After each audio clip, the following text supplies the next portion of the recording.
Hello my dear students और मेरे प्रिय मित्रों, कैसे हैं आप लोग। आशा है कि आप इस महामारी के समय स्वस्थ होंगे और बढ़िया होंगे और अपने घर पर अच्छे से अध्ययन कर रहे होंगे। आज हम ज्योग्राफी के टॉपिक में एक नया टॉपिक लेकर आए हैं, देशांतर रेखाएं। इसके पहले मैंने अक्षांश रेखाएं पढ़ा दिए हैं। अगर आपको वो वीडियो नहीं मिला है तो आप ज़रूर जाकर वीडियो सर्च कर लीजिए, वीडियो मिल जाएगा और वहाँ से उसको पहले पढ़ लीजिएगा अक्षांश रेखाएं, फिर आइएगा देशांतर रेखा। ठीक है, तो बात करते हैं हम लोग कि देशांतर रेखाएं क्या होती हैं, अर्थात देशांतर रेखाएं किसे कहते हैं। ठीक है, देशांतर रेखाएं क्या होती हैं, देशांतर रेखाएं किसे कहते हैं।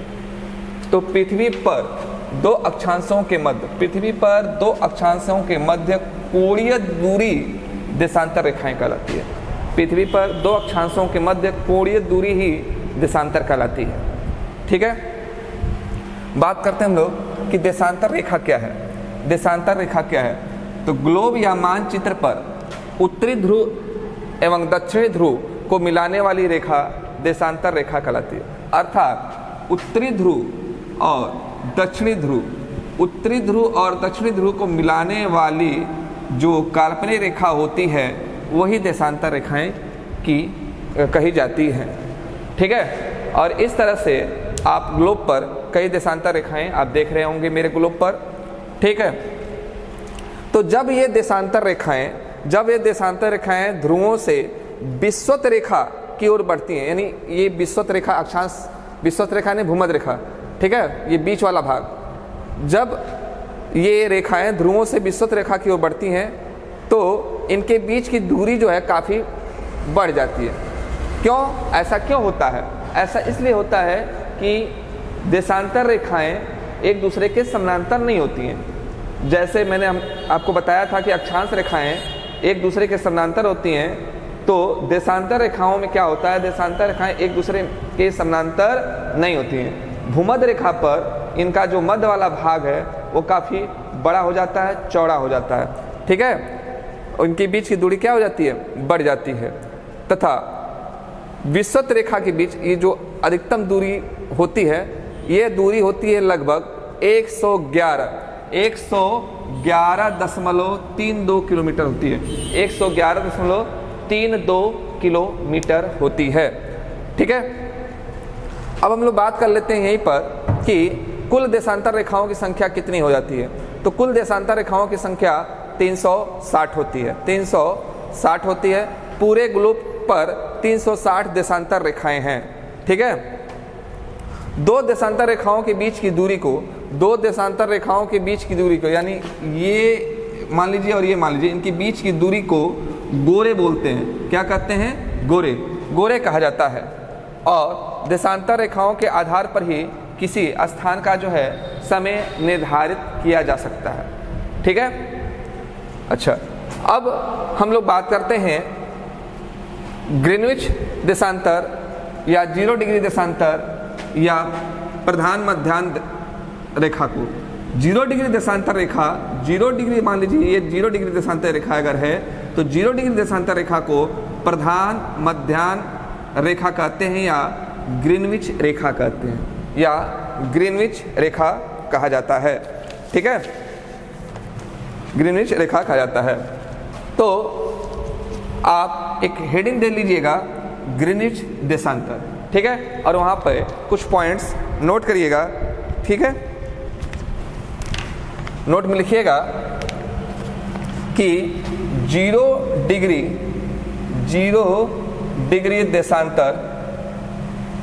देशांतर को ग्रीनविच देशांतर कहते हैं। विच देशांतर कहते हैं।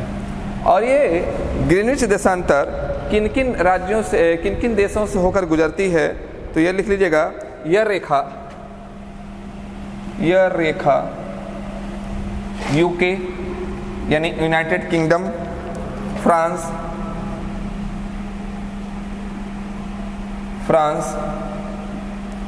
स्पेन, अल्जीरिया,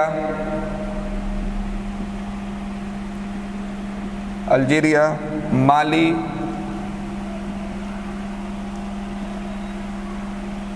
बुर्किना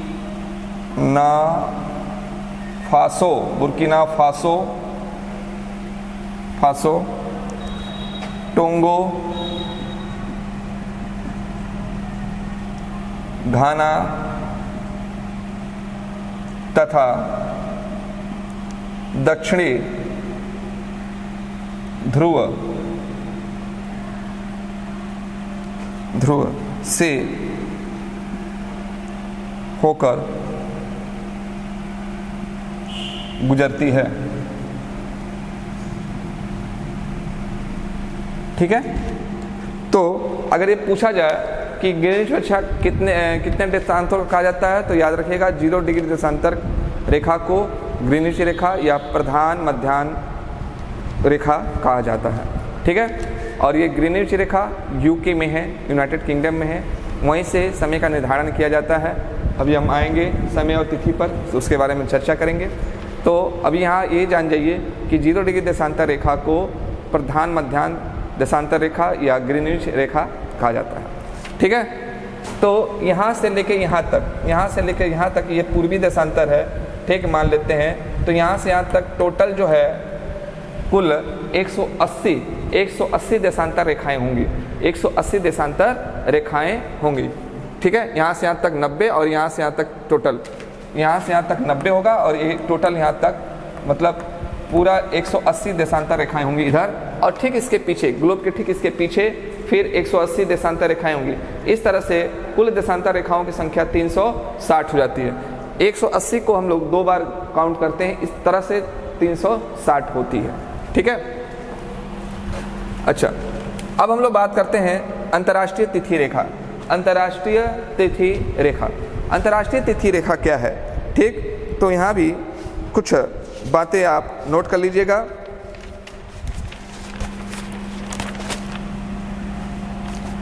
एक सौ अस्सी देशांतर को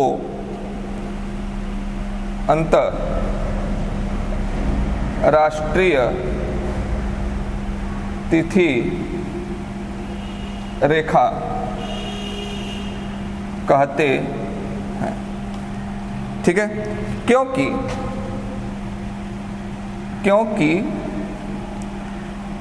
इस रेखा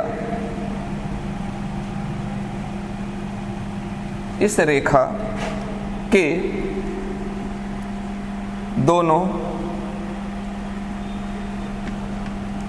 दोनों ओर तिथियों में एक दिन का अंतर होता है। एक दिन का अंतर होता है। ठीक है, एक दिन का अंतर होता है। और कुछ पॉइंट्स यहाँ पर इम्पॉर्टेंट हैं, उन पॉइंट्सों को भी आप नोट कर सकते हैं। पहला पॉइंट नोट करिएगा, ग्रीनिच रेखा और 180 देशांतर रेखा के बीच 24 घंटे का अंतर होता है। ग्रीनिच रेखा और देशांतर रेखा के बीच 24 घंटे का अंतर होता है। अब ये 24 घंटे का अंतर कैसे होता है, हम समय और स्थिति पर आएंगे तो बताएंगे। दूसरा पॉइंट नोट कर लीजिएगा, अंतर्राष्ट्रीय तिथि रेखा के पूरब व पश्चिम में एक दिन का अंतर पाया जाता है। अंतर्राष्ट्रीय तिथि रेखा, जो अंतर्राष्ट्रीय तिथि रेखा है, उसके पूरब या पश्चिम में एक दिन का अंतर पाया जाता है। ठीक है, एक दिन का अंतर हो जाता है। अतः इसे पार करते समय, यानी अंतर्राष्ट्रीय तिथि रेखा को जब हम लोग पार करते हैं, एक दिन बढ़ा देते हैं या एक दिन घटा देते हैं। अब समझिए इस चित्र के माध्यम से, यह चित्र आपका बना हुआ है। मान लीजिए कोई नाविक है, अपनी नाव लेकर जा रहा है। अगर वह अगर वह 180 डिग्री देशांतर से पूरब की ओर जाएगा तो एक दिन क्या करेगा, घटा देगा। अगर वह 180 डिग्री देशांतर रेखा से पश्चिम की तरफ जाएगा तो क्या करेगा, एक दिन बढ़ा लेगा। ठीक है, एक दिन क्या करेगा, वो बढ़ा लेगा। क्लियर हुआ? ये जो 180 डिग्री देशांतर रेखा होती है ये पूरी इस तरह से आती नहीं, ये रास्ते में 3 बार विचलित होती है। 3 बार विचलित मतलब टेढ़ी मेढ़ी होती है। 3 बार विचलित होती है यानी 3 बार टेढ़ी मेढ़ी होती है। तो इसको भी एक पॉइंट बना के लिख लीजिएगा कि 180 देशांतर रेखा 3 बार विचलित होती है। ठीक है, और अब बात करें कि यह अंतर्राष्ट्रीय तिथि रेखा किन स्थानों से होकर गुजरती है, तो उसको भी नोट बना के लिखिएगा। अंतर्राष्ट्रीय तिथि रेखा आर्कटिक सागर, चुंगी सागर, बेरिंग स्ट्रेट एवं प्रशांत महासागर से होकर गुजरती है। तो आर्कटिक सागर, चुंगी सागर, बेरिंग स्ट्रेट्स और प्रशांत महासागर से होकर गुजरती है। ठीक है, एक पॉइंट और नोट करिएगा इसमें, बेरिंग जल संधि अंतर्राष्ट्रीय तिथि रेखा के समानांतर स्थित है। बेरिंग जो जल संधि है वो अंतर्राष्ट्रीय तिथि रेखा के समानांतर स्थित है, यानी बेरिंग जल संधि ठीक इसके समानांतर स्थित है। ठीक है, तो ये पूछ देता है पेपरों में कि बेरिंग जल संधि किसके पास है, तो अंतर्राष्ट्रीय तिथि रेखा के पास है। अब हम लोग बात करते हैं समय एवं तिथि के बारे में, समय एवं तिथि के बारे में। ठीक है, ये समय और तिथि क्या होती है, कैसे बनती है, तो आपको हम बता दें कि पूरे ग्लोब पर 360 देशांतर रेखाएं होती हैं और पृथ्वी अपने ध्रुव पर एक दिन में 24 घंटा में, एक दिन यानी 24 घंटा में एक पूर्ण चक्कर लगाती है। ठीक है, तो पृथ्वी का एक पूर्ण चक्कर कंप्लीट करने में, पृथ्वी को एक पूर्ण चक्कर कंप्लीट करने में जो है 24 घंटे का समय लगता है। और पृथ्वी पर जो काल्पनिक देशांतर रेखाएं उनकी संख्या होती है 360। अगर हम 360 को अगर 24 से भाग दें तो ये निकल कर आएगा 15। अर्थात ये मान सकते हैं कि 15 डिग्री देशांतर तक, 1 से 15 डिग्री देशांतर तक जो है वह 1 घंटे का समय निकल कर आता है। ठीक है, 1 घंटे का समय निकल कर आता है। इस तरह से भी हम लोग जानते हैं कि पृथ्वी को एक देशांतर से दूसरे देशांतर की रेखा तय करने में, पृथ्वी को एक देशांतर से दूसरे देशांतर रेखा, ठीक है, तक जाने में कम से कम 4 मिनट का समय लगता है। कम से कम 4 मिनट का समय लगता है। ये बहुत इंपॉर्टेंट पॉइंट है, इसको आप नोट कर लीजिए। पृथ्वी को एक देशांतर से दूसरे देशांतर तक जाने में 4 मिनट का समय लगता है। अर्थात 2 देशांतर रेखाओं के बीच दूरी को तय करने में पृथ्वी को 4 मिनट का समय लग जाता है। इस तरह से अगर हम देखते हैं तो 15 देशांतर में यानी 1 घंटा। और ये भी देखा गया है कि इन देशांतर रेखाओं को 24 जोनों में बांटा गया है। 24 जोनों, समय जोनों में बांटा गया है और प्रत्येक जोन जो है 15 देशांतर का होता है। ठीक है, 24 घंटा हो गया, 24 घंटा यानी 1 घंटा जो है 15 देशांतर का होता है और पूरे पृथ्वी के समय जोन को जो है 24 जोन में बांटा गया है। इस तरह से एक समय जोन जो है 15 देशांतर का हो जाता है। ठीक है, तो यहाँ पर एक पॉइंट और नोट करिएगा आप लोग कि 360/24 बराबर 15 डिग्री, अर्थात 15 डिग्री देशांतर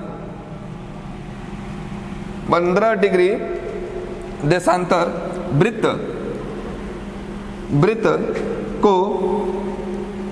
को घंटा वृत्त कहते हैं। घंटा वृत्त कहते हैं। ठीक है, इसे घंटा वृत्त कहते हैं। ठीक, नेक्स्ट पॉइंट नोट करिए, इसको मिटा देते हैं। ठीक है, इसे भी थोड़ा सा मिटा देते हैं।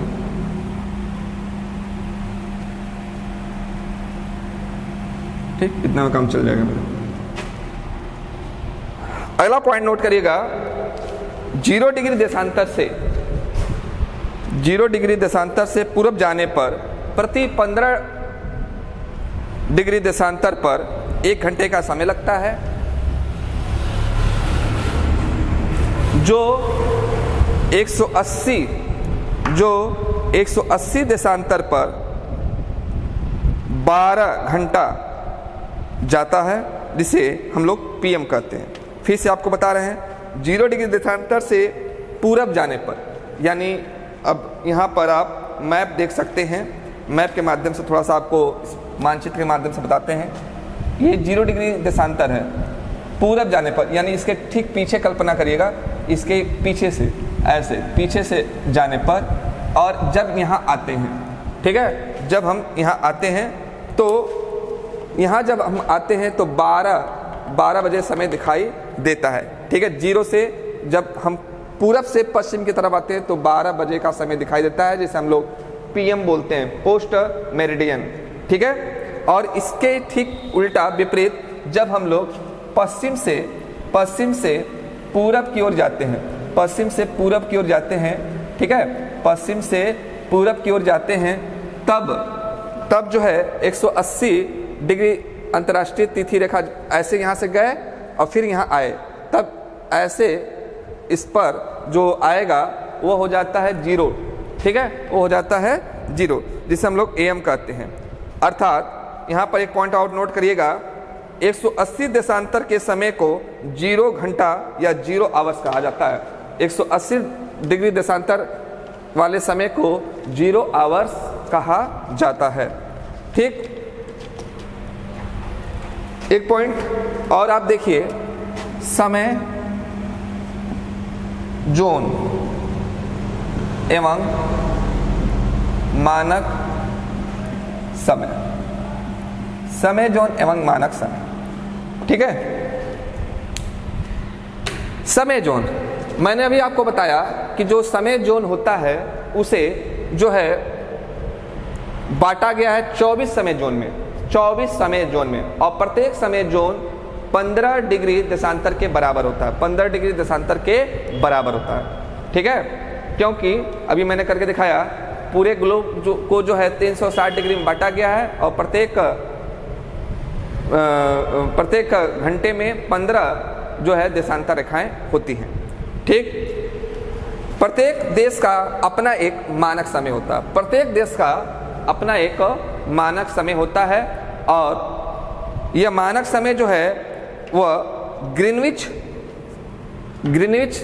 समय से, ग्रीनविच टाइम से आधा घंटा के गुणांक के अंतर पर निर्धारित किया जाता है।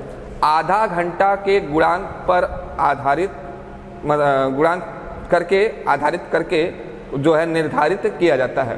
तो इसको आप लिख सकते हैं ऐसे कि प्रत्येक देश का मानक समय ग्रीनविच समय से आधा घंटा के गुणांक के अंतर पर निर्धारित किया जाता है, ठीक है। अब बात करते हैं हम लोग कि जैसे अब इसको आप एक उदाहरण ले सकते हैं, जैसे भारत का मानक समय 82 से 1/2 डिग्री निर्धारित किया गया है। 82 से 1/2 डिग्री निर्धारित किया गया है। 2 डिग्री पूर्वी देशांतर, इसमें लिख लीजिएगा पूरा पूर्वी देशांतर, ठीक है। भारत का जो मानक समय है वह 82 से 1/2 डिग्री पूर्वी देशांतर को निर्धारित किया गया है ग्रीनविच रेखा से। अब ग्रीनविच रेखा से आधा घंटा का गुणांक कर करके जो भारत का मानक समय आया, जो देशांतर आया, वह देशांतर हुआ 82 से 1/2 डिग्री पूर्वी देशांतर। और ये जो भारत का 82 से 1/2 डिग्री पूर्वी देशांतर जो है वह गुजरता है भारत के जो इलाहाबाद के नैनी से होकर गुजरता है।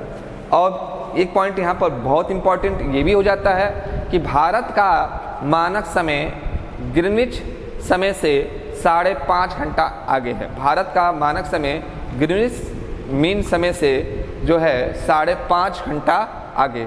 और ये प्रश्न कई बार परीक्षाओं में पूछ लिया गया है, ठीक है।